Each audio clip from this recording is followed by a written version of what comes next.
প্রথমত কুরবানি হচ্ছে আল্লাহর জন্য।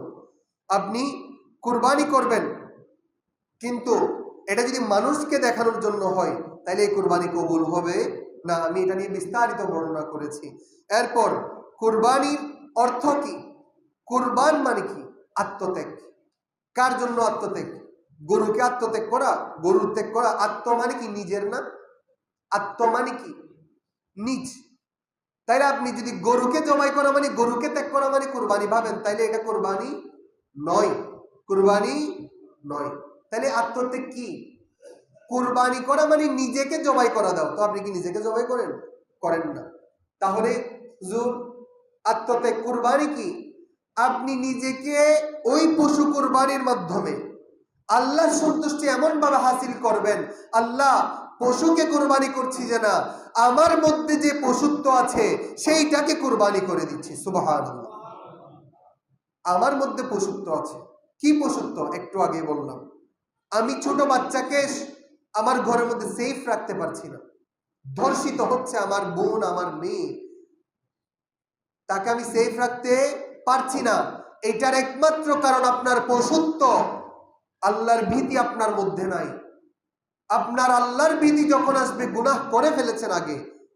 পশুত্বকে কুরবানি করার সময় আপনাকে মনে রাখতে হবে, আল্লাহ আমি গরু কুরবানি করছি না, আমার মধ্যে থাকা হাসদ, আমার ভাইকে আমি ভাইয়ের সাথে সম্পর্ক রাখি নাই, আমি সুদ নিয়েছি, আমি আমার ভাইকে ঘৃণা করেছি, যার টাকা বেশি তাকে ঘৃণা করেছি, যার টাকা কম তাকে গরিব বলে ঘৃণা করেছি।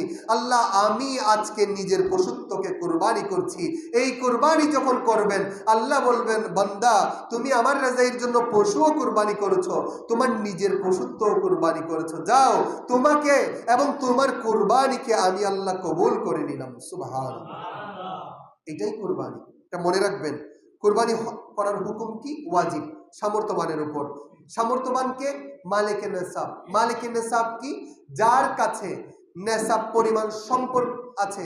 সম্পদ বলতে স্বর্ণ, রৌপ্য, আর অথবা সেই পরিমাণ টাকা আছে। তো বলবেন, হুজুর 7.5 ভরি যদি স্বর্ণ নিতে হয়, আমার কাছে বর্তমানে কত টাকা থাকা লাগবে? 17.5 লক্ষ টাকার মতো। তো আমার কাছে তো 17.5 লক্ষ না, 2-3 লক্ষ টাকা আছে। হুজুর আমার উপর কি কুরবানি ওয়াজিব? হ্যাঁ ওয়াজিব। কেন? আমাকে শুধু স্বর্ণ বলা হয় নাই, রৌপ্যেরও একটা মিয়ার দেওয়া হয়েছে। তো আমার উচিত হবে আনফা লিল ফুকারা, যেটা গরিবের জন্য যেটা সহজ হবে, এই যাকাত আপনি দিয়ে দিচ্ছেন, আপনি সাদকা দিয়ে দিচ্ছেন, ফিতরা দিয়ে দিচ্ছেন। কেন? আপনি নিজেকে পবিত্র করার জন্য। কিন্তু এটার দ্বারা উপকার হাসিল করবে কে? যেই যাকাত খাইতে পারবে, যে ব্যক্তি গরিব, মিসকিন, ফকির, সে খেতে পারবে। এটা আনফাউলিল ফুকারা যখন হবে, ফকির মিসকিনদের জন্য যখন সহজ হবে, তখন আপনি রৌপ্য দিয়ে হিসাব করবেন। তো গত 1 মাসের আগেও রৌপ্যের দাম ছিল 52.5 তোলার, দাম আসতে হইতো 1 লক্ষ টাকা, কিন্তু বর্তমানে 2,10,000 টাকা আমি যতদূর জানি। তো কারো যদি 2,10,000 টাকা অনগদ অর্থ কিংবা রৌপ্য যদি থাকে, তাইলে আপনার উপর কুরবানি ওয়াজিব।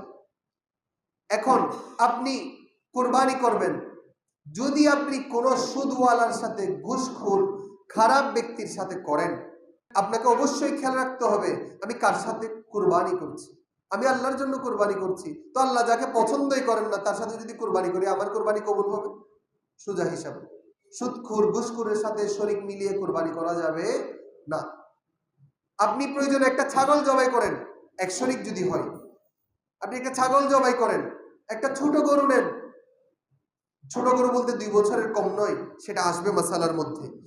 এরপর প্রশ্ন করা হয়, অনেকেই কুরবানির জন্য ক্রয়কৃত পশুকে নিয়ে মিথ্যাচার করে থাকেন, যেমন 70,000 টাকা পশু ক্রয় করে বলে 80-90,000 টাকা দিয়ে নিয়েছি, মানুষ যাতে বাহবা দেয়। এটা কি করা যাবে কিনা? অহেতুক মিথ্যা বলা কবিরা গুনাহ, কবিরা গুনাহ। সেই জন্য আপনি যদি কুরবানি নিয়ে নিজের ফখর দেখান, তাইলে আপনার কুরবানি হইল না। কারণ কি? আপনি নিজের আমিত্বকে বিসর্জন দিতে পারেন নাই। সেজন্য কুরবানি করবেন, কুরবানি পশু নিয়ে আপনি যত টাকা দিয়ে নিয়েছেন, 1 টাকা দিয়ে নিয়েছেন, ভাই আমি 1 টাকা দিয়ে নিয়েছি, কেউ যদি হেয় করে তার মধ্যে ঘৃণা আসলে তার হিসাব আল্লাহর সাথে হবে। এটা মনে রাখবেন। এরপর স্বর্ণ আছে, নগদ অর্থ নাই, এক্ষেত্রে কোরবানির ফয়সালা কি? তাহলে 7.5 ভরি থাকলে দুই ভাই মিলে, দুইজনে মিলে এক শরীকে কোরবানি করা যাবে কিনা? মাংস 2 ভাগ করে নেই, তাহলে কোরবানি হবে কিনা? একজনেরও কোরবানি হবে না। যদি 2 ভাই মিলে এক শরীক, কখনো কোরবানি হবে না। আপনি অনেক সময় দেখবেন, আমার হুজুররা অনেক সময় গেলে দেখবে শরীকের নাম দিয়েছে 8, 9, 10 জন, কিরে শরীক 7 জন, এখানে 9, 10 জন কেন? 2 ভাই মিলে একটা শরীক নিয়েছে, কোরবানি কারোই হবে না, একজনে মিলে এক শরীক, মনে রাখবেন। এরপর পরিবারের সন্তানের আকিকা করেনি, এমত অবস্থায় আকিকা না করে কুরবানি করতে পারবে কিনা? কুরবানি এবং আকিকা ভিন্ন মাসালা। যদি আপনি শরীক বাকি থাকে, তাইলে আপনি কুরবানির সাথে আকিকা দিয়ে দিতে পারবেন। সেই জন্য আপনার শরীক যদি বাকি থাকে, তাহলে কুরবানির সাথে শরীক দিয়ে দিতে পারবেন। স্ত্রীর মুহরানার টাকা ব্যাংকে জমা আছে, যার নিসাব পরিমাণ, এক্ষেত্রে স্ত্রীর উপর কুরবানি ওয়াজিব হবে কিনা? অবশ্যই কুরবানি তার উপর ওয়াজিব হবে, কারণ তার কাছে সে মালিকের নিসাব। আমাদের অনেক সময় দেখা যায় আমাদের মা বোনদের যে মালিকের নিসাব হয়, তারা হিসাবও করে না, জাকাত দিতে হবে সেটার খবরও থাকে না। মালিকের নিসাব যদি তিনি হয়, ব্যাংকের মধ্যে টাকা জমাইয়ে রেখেছেন মা বোনেরা, এখন তার নেশাব পরিমাণ সম্পদ আছে, কিন্তু আমার কাছে টাকাটা হাতের মধ্যে নেই, না হাতে থাকুক না থাকুক, টাকাইটা আপনার না। তাইলে যদি আপনার কাছে থাকে, আপনার স্ত্রী থাকে, তাহলে তাকেও শরীক দিতে হবে, সে মালিকের নেশাব, সেই জন্য তাকে তার নামে কুরবানি দিতে হবে, তার শরীকে কুরবানি দিতে হবে। এরপর কুরবানির পশুর চামড়া কোথায় দান করা উত্তম? মাদ্রাসায় নাকি গরিব দুঃখী মানুষের জন্য? প্রথমত, কুরবানির চামড়া যদি আপনি ব্যবহার করতে চান, আপনি এটাকে জুতা বানাবেন কিংবা ঘরের ব্যবহারের জন্য জিনিস বানাবেন, যদি করতে পারেন নষ্ট না করে রাখতে পারবেন। যদি না রাখেন, তাইলে আপনি ফকির মিসকিনকে দান করে দিবেন। এখন ফকির মিসকিন তো আসে না, আপনাদের ভাইয়েরা এখানে কারা উত্তোলন করে চামড়া? কারা? গলসিয়া কমিটির ভাইয়েরা, মাশাআল্লাহ। আমার ভাইয়েরা দেখেন ঘরের কাজ ফেলে তারা এখানে চামড়া উত্তোলন করেন, আপনার প্রত্যেকে তাদেরকে চামড়াটা দিয়ে দিবেন। এরপর যাদের নামে কুরবানি দেওয়া হয়, পশু জবাহ করার পূর্বে তাদের নাম সবার সামনে উল্লেখ করা আবশ্যক কিনা? অর্থাৎ যারা কুরবানি দাতা আছে তাদের নাম উল্লেখ করতে হবে কিনা? শরীক যারা আছে তাদেরকে আপনি যখন কুরবানির পশু ক্রয় করতেছেন, তখনই নির্ধারণ হয়ে যেতে হবে, সেই জন্য তখন দিবেন। আর হুজুর যখন পড়বে জবেহের পরে তাদের নামগুলো উল্লেখ করবেন। স্বামী যদি নিজ টাকা দিয়ে পশু কুরবানি করে, তার স্ত্রীর উপরও কুরবানি ওয়াজিব হয়েছে, এমত অবস্থায় স্ত্রী কোনো টাকা না দিলে স্ত্রীর কুরবানি কিভাবে হবে? মানে স্ত্রী তখন টাকা দেন নাই, কিন্তু স্ত্রীর উপর কুরবানি ওয়াজিব। স্ত্রী যদি টাকা দিতে পারে দিবে, স্ত্রী নিজের যদি সামর্থ্য থাকে তাহলে দিবে, কিন্তু স্বামী যদি সামর্থ্যবান হয় তাহলে আমি নিব। ম্যাক্সিমাম যেটা দেখা যায়, স্বামী নিয়ে ফেলে, ঘরের কর্তা যিনি, তিনি তার পক্ষ থেকে নিয়ে ফেলেন, যেহেতু তার স্ত্রীর শরীক দিতে হবে, সেই জন্য তিনি ওইখানের মধ্যে তার নামটা দিয়ে দেন। মা বাবা বেঁচে নেই, এমত অবস্থায় সন্তানেরা মা বাবার পক্ষ থেকে 1 ভাগ করে কুরবানি দিতে পারবে? মৃত ব্যক্তির পক্ষ থেকে কুরবানি করার বিধান কি? সন্তানেরা চাইলে মৃত ব্যক্তির নামে কুরবানি দিতে পারবে, এটা নফল। যদি মৃত ব্যক্তি যাওয়ার সময়, মৃত্যুর সময় ওসিয়ত করে যায়, আমার প্রতি বছর যদি তোমার সামর্থ্য থাকে কুরবানি দাও, আমার নামে একটা শরীক দিও, সেই জন্য সেটা দিতে, যদি উনি ওসিয়ত করে যায়, তাহলে একটা শরীক দেওয়া যাবে। আর আপনার যদি শরীক বাকি থাকে, আপনি শরীক দিয়ে দিতে পারবেন। যেমন আমি অনেক ভাইদেরকে দেখেছি যে উনি বাড়ির মধ্যে একজন, শুধু একজন, উনি, ওনার স্ত্রীও নাই, সম্পদ আছে, মালিকের নেশাব, উনি একজন, তাইলে আর কার নামে দিবে? মা বাবা নেই, এতিম ছেলে, তো মা বাবার নামে দেয়। আর যেগুলা করে, প্রথমত আমরা আশিকের রসুলদের অন্যতম পরিচয়, আমরা রসুলের একটা শরীক অবশ্যই রাখি, কারণ আমার রসুল সাল্লাল্লাহু আলাইহি ওয়াসাল্লাম যখন কোরবানি করতেন, 2টা কোরবানি দিতেন, একটা নিজের আর একটা হচ্ছে যে উম্মতের জন্য।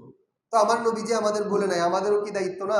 আশিকের রসুলদের দায়িত্ব না আমার নবীজির একটা শরীক সেখানের মধ্যে রাখা?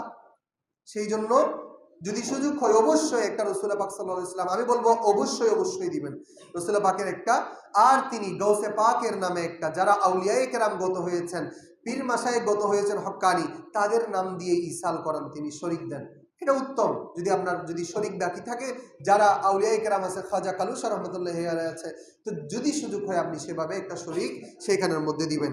এরপর প্রবাসীরা প্রবাসে কুরবানি দেওয়ার জন্য নিসাব কি দেশের হিসাব করবে নাকি সে দেশের হিসাব করবে? যেই দেশে কুরবানি করবে সেই দেশের নিসাব হিসাব করবে। এখান থেকে একটা গুরুত্বপূর্ণ মাসালা আসে। আমার ভাই বিদেশে, উনি বিদেশে কুরবানি দিবে, ঘরের মধ্যে কোনো ছেলে নাই, সেজন্য উনি কুরবানি দিবে এখানে বিদেশে, কিন্তু আমাদের নামে দিবে, কুরবানি হবে কিনা?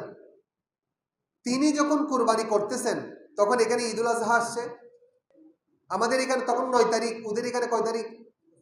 ওইখানে যদি কুরবানি করে আমাদের নামে শরিক দেয় তাইলে আদায় হবে? বুঝেন নাই? ওইখানে কুরবানি করতেছে তখন 10 তারিখ, তখন আমার দেশে কয় তারিখ? যদি 9 তারিখ কুরবানি করে তাইলে কি কুরবানি হবে? ইয়মে আরাফাত দিন কুরবানি করলে হবে? 10 তারিখ থেকে আপনার 2-3 দিন পর্যন্ত আপনার সময় রাখা হয়েছে কুরবানি করার জন্য। এই 3 দিনের মধ্যে আপনি কুরবানি করবেন, তো আপনি এই 3 দিনের আগে যদি করেন আপনার কুরবানি হবে? হবে না। সেই জন্য প্রবাসে যদি কেউ কুরবানি করে, এইটা একটা মাসালা এসেছে, আমাদের কাছে প্রশ্ন এসেছিল যে প্রবাসে কুরবানি করব, পুরা পরিবারের নামে কি কুরবানি করলে হবে কিনা? দেশের মধ্যে মানুষ আছে না, যেই দেশে আছে তাদের করতে হবে। হ্যাঁ, আপনার স্বামী বিদেশে আছে, ভাই বিদেশে আছে, সেইখানে গতকাল কুরবানি গেছে, আজকে এখানে দেশের মধ্যে, তাইলে আপনি সেখানে 11 তারিখ হলে এখানে কয় তারিখ? 10 তারিখ। তাইলে আপনি যদি কুরবানি করেন, তাদের নামে শরিক দেন, তাইলে কুরবানি আদায়। বুঝাতে পারছি? এরপর কুরবানি করতে না পারলে জিলহজের প্রথম 10 দিন চললো কাটা যাবে কিনা, এই প্রশ্নটা আমি উত্তর দিয়েছি। এইটা যে কুরবানি করবে এবং করবে না, ছোট বাচ্চা, মহিলা, পুরুষ কেউ নখ কাটবে না। কারণ কি? এই সময় হাজিরা কোথায় থাকে? আল্লাহর ঘরে তাওয়াফ করতেছে, কিংবা হাজিরা যখন ইহরাম অবস্থায় থাকে নখ কাটতে পারে, চুল কাটতে পারে, নিজের ইচ্ছায় কোনো গুনাহ করতে পারে। তাইলে এই যে একটা পিঁপড়াও মারতে পারে না, দম দিতে হবে। এই হাজির যে ফজিলত, সেটা অর্জন করার জন্য আমরা হাজিদের অনুসরণ করি এবং রসুলের পাকের হাদিস, সেই জন্য। এরপর কুরবানির শর্তাবলী কি কি? মুসলিম হওয়া, প্রাপ্তবয়স্ক হওয়া, সুস্থ মস্তিষ্ক সম্পন্ন হওয়া, মুকিম হওয়া, মুসাফিরের উপর কুরবানি ওয়াজিব নয়, আর মালিকে নিসাব হওয়া। কোন কোন কারণে কুরবানি শুদ্ধ হবে না? ইনকাম যদি হারাম হয় হবে না, ওই যে বলেছি সুদ, ঘুষ তার সাথে যদি করেন হবে না। মাংস খাওয়া উদ্দেশ্য হলে, ওই যে মানুষকে বলে বেড়াবেন 1 লক্ষ 1.5 লক্ষ টাকা দিয়ে নিয়েছেন, তারপরে বলতেছেন 2-3 লক্ষ টাকা দিয়ে নিয়েছি, কুরবানি হবে না। অংশীদারদের মধ্যে কারো উদ্দেশ্য খারাপ হলে, খুব জরুরি, আপনারা 7 জন শরিক, 6 জনের উদ্দেশ্য ঠিক আছে, একজনের উদ্দেশ্য খারাপ, কারোই কুরবানি হবে না। সেই জন্য যাদেরকে শরিক নির্ধারণ করেন, এটা তো কুরবানির পশু ক্রয় করার আগেই তো আপনি নির্ধারণ করতেছেন, শরিক দেখে শুনে। যার উদ্দেশ্য খারাপ আছে তার সাথে কোরবানি করলেও কোরবানি হবে না। খাসি, ছাগল, বলদ গরু দিয়ে কোরবানি হবে কিনা?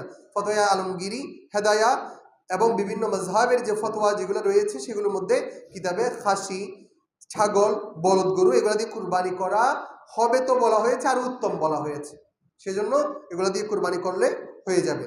সমাজে প্রচলিত আছে জিলহজের 1 তারিখ থেকে 9 তারিখ পর্যন্ত হাঁস, মুরগি, গরু, ছাগল, মহিষ ইত্যাদি জবাই করা যাবে না। এর শরীয়তের ভিত্তি কি? জবে এই দিনের মধ্যে এটার কোনো শরীয়তের ভিত্তি নাই, অবশ্যই জবাই করা যাবে। আপনার ঘরের মধ্যে যদি মেহমান আসে, আপনি কি তাকে কলা একটা দিয়ে খাওয়াই বিদায় করে দিবেন? আপনি মেহমানদারি করবেন না? অবশ্যই জবাই করা যাবে। এই সমস্ত কুসংস্কার ইসলাম মানে না। ঋণ থাকলে কুরবানি ওয়াজিব হবে কিনা, বিষয়টা বুঝবেন। আপনার যদি এমন হয় আপনি ঋণটা পরিশোধ করতে পারবেন না, তাইলে আপনার উপর কুরবানি ওয়াজিব নয়। কিন্তু আপনি সাময়িকভাবে আপনার টাকা পয়সা নাই, কিন্তু কিছুদিন পরে আসবে, কিংবা কেউ টাকা নিয়েছে দিতে পারছে না, কিন্তু কারো কাছ থেকে ধার নিয়ে হলো আপনি করতে পারবেন, তাকে চুকাই দিতে পারবেন, তাইলে আপনার উপর কুরবানি ওয়াজিব। যদি তিনি সাময়িক সময়ের জন্য দিতে না পারেন, তাহলে তিনি আপনার কাছ থেকে মাপ চেয়ে নেবেন। সেই জন্য টাকা যে নিয়েছে, কারো কাছ থেকে টাকা নিয়েছেন আপনি, তার কাছ থেকে আগে একটু মাফ চেয়ে নেবেন, ভাই আমি আপাতত দিতে পারছি না, কুরবানির একটু খরচপাতি আছে, আমি তোমাকে কুরবানের পরে আমি তোমাকে এটা চুকিয়ে দিব। এইভাবে আপনারা ঠিক করবেন। 4 ভাই মিলে একটি পশু ক্রয় করলো, মাংস সমানভাবে ভাগ করলো, কিন্তু টাকা কেউ দিয়েছে 20,000, কেউ 30,000, একেবারেই কেউ দিতে পারে না, এমনও আছে। এক্ষেত্রে বিধান কি? যৌথ ফ্যামিলি থাকে, 1 ভাই সচল, 1 ভাই অসচ্ছল, আপনি কি চাইলে আপনার আপন ভাইটাকে একটা শরিক দিতে পারেন না? যেখানে আমি গত জমাই বলেছি, আপনার ঘরের যদি কাজের মানুষ থাকে, তাদেরকেও আপনি শরিক, যদি সে অসচ্ছল হয় আপনার সাথে কুরবানিতে থাকে, যদি শরীক বাকি থাকে তাইলে আপনি একটা শরীক দিবেন, তার নামে কুরবানি দিবেন। আর আপনার ভাই, আপনি কেন তাকে ঘৃণা করে তাকে একটা শরীক দিবেন না যদি আপনি সচ্ছল হন? বিশেষ করে অনেক ভাই প্রতিবন্ধী থাকে, এই সমাজেও থাকতে পারে, তার ভাই সুস্থ, তার নামে কুরবানি দিবেন যদি পারেন। শরীক যদি খালি থাকে, কেন বলছি জানেন?